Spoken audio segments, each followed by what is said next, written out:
I'm here with Todd. We're going to be talking about Tribes, and we're going to be talking about Smite today. So Tribes and Smite are both on display, both playable.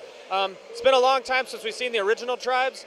A lot of fans out there that are really excited to see it. So can you tell us a little bit about it? Sure, yeah, we're excited to bring Tribes back. It's been 7 years since there was a Tribes game. So for those that aren't familiar with Tribes, that say, hey, it looks like Halo, Tribes came first. It was real innovative in the game space, being the first online game with 32 players, vehicle gameplay, real team-based gameplay, and of course jetpacks. So with Ascend, we're showing on the PAX floor, we take a lot of the classic Tribes concepts and we add a few of our own. So things that are familiar to Tribes players are, of course, jetpacks, very fast-paced gameplay. Skiing, you can move frictionless across the ground. The spin fuser, the classic disc launcher.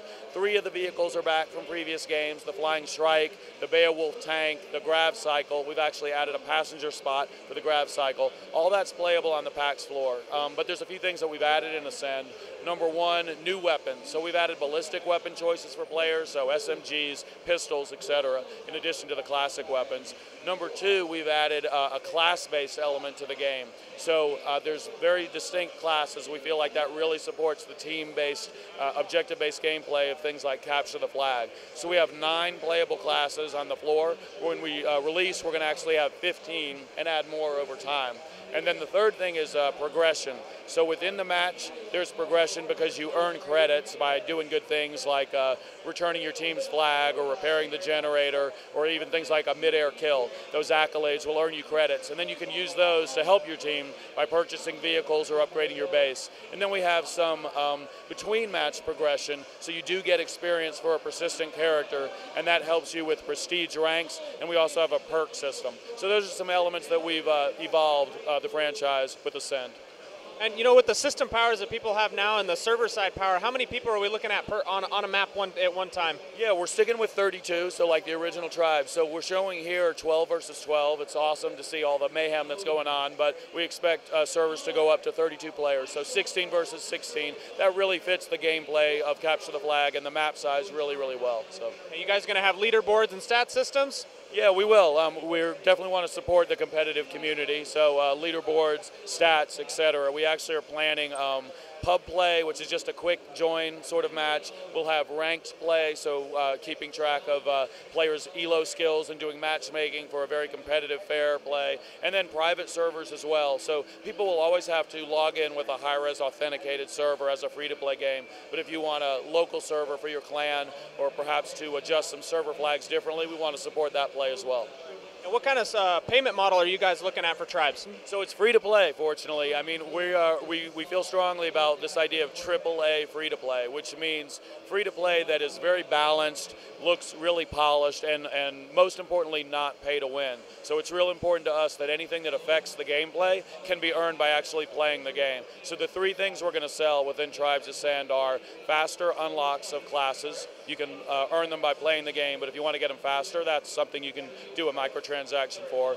Number 2 is boosters, so faster progression between matches. It's a time or money trade-off, but nothing that unbalances the game. And third, cosmetic items like skins. If you're a big fan of the Bioderm faction from old Tribes and you want to run around looking like a Bioderm, those sort of self-expression cosmetic items are big wins for us and players. Now the game looks fantastic. We got to see it in full force here today. So let's talk about Smite a little bit. I've seen it as well. Kind of give us a rundown. What kind of game are we looking for Smite? Yeah, I think Smite's taken some people by surprise, fortunately. There's a lot of fans of the MOBA genre, whether it's League of Legends or Heroes of New Earth or, of course, Defense of the Ancients and new games being introduced. And so what we've tried to do with Smite is we have some of those same high-level concepts of 5 versus 5, NPC minions, pushing lanes, creeps in the jungle, but the big twist is it's a third-person, action-based control scheme and camera. So you move your character with WASD. You don't click around the map like an RTS game, and that really changes everything. A lot more like MMO Arena. Yeah, very much. Players familiar of Arena or Battleground sort of gameplay are going to find a lot to like in Smite. The camera means that team ganks become a lot more surprising and important. Your awareness, your camera's locked right around your character, and it plays a lot more like an action game. It really hits home. Teamwork is very, very important. And so of course, the theme of the game also is gods, which is a nice departure. So all of the playable characters come from one of 5 pantheons. So we have Greek gods, we have Norse gods, we have Egyptian gods, we have Indian gods, we have Chinese gods. That gives us a lot to start with for our first 30 playable gods, and we'll add more after that. It was a big surprise. We saw it played on the big screen when we walked by, and we were immediately glued to it because, you know, it was League of Legends, but third person, and you're right. I mean, that adds a lot for, you know, the competitive player. So that's also free to play? Yeah, it's the same model. So free to play, but not pay to win. So a very traditional model that players are used to, where you can pay directly for gods. We'll sell packs of gods. There will be experience boosters for your between match progression, and then finally skins as well. So if you want your Anubis to look a little more badass than my Anubis, we'll give you a way to do that. So what stage are the games right now? What are we looking at for release dates? Yeah, so Tribes is going to enter beta in the fall. So we're actually starting that process in September. Folks can go to tribesascend.com, apply for beta. We'll gradually increase the population throughout the end of the year. We're looking to release in Q1. Smite's just a little behind that. We'll start the beta before the end of the year. We'll open up applications for that in about a month, smitegame.com. That'll be a little bit more like mid-second year or mid-next year before we release. But we want to have a lot of people playing both games by the end of this year, so encourage people to check out those web links and get their application in for beta. Great. Well, both games look fantastic. We saw Tribes and Smite on play here at PAX 2011. I'm Chris with Godhead Gaming. Thank you for watching. Thanks. Todd, thank you very much.